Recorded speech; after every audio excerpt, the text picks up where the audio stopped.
పోరాటాలతో ప్రత్యేక రాష్ట్రాన్ని సాధించిన ప్రగతి పథంలో సీఎం కేసీఆర్ ముందుకు తీసుకువెళ్తున్నారని ఎమ్మెల్యే గండ్ర వెంకటరామారెడ్డి అన్నారు.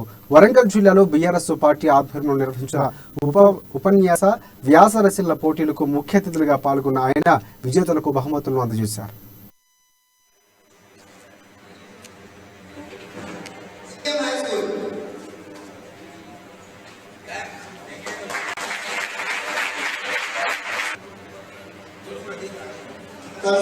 రిజిస్ట్రేషన్ జరిగిన తర్వాత 2014లో ఆనాడు కేంద్ర ప్రభుత్వం ఫార్మేషన్ తెలంగాణ స్టేట్ చేస్తూ డిసిజన్ తీసుకోవడం, హరీరోజు జరిగినటువంటి ఎన్నికల్లో కేసీఆర్ గారు సీఎం కావడం, సీఎం అయిన తర్వాత మీరే చాలా అద్భుతంగా చెప్పారు. ఈ రాష్ట్రంలో ఏ రకమైనటువంటి వెల్ఫేర్ స్కీమ్స్ నడుస్తున్నాయి, పర్ క్యాపిటల్ ఇన్కమ్ ఎంత పెరిగింది, పవర్ కన్జంప్షన్ ఎంత పెరిగింది, పవర్ ప్రొడ్యూస్ ఎంత పెరిగింది, రైతు బంధు ఎంత వస్తుంది, మన ప్రోగ్రాం ఎట్లా జరుగుతుంది, KG2 ఏ రకంగా పూర్తవుతుంది, అనేక కార్యక్రమాలు మీరే మాట్లాడారు. కాబట్టి మన ముఖ్యమంత్రి గారి యొక్క జన్మే కారణ జన్మం, ఆయన జన్మే ప్రజా సంక్షేమ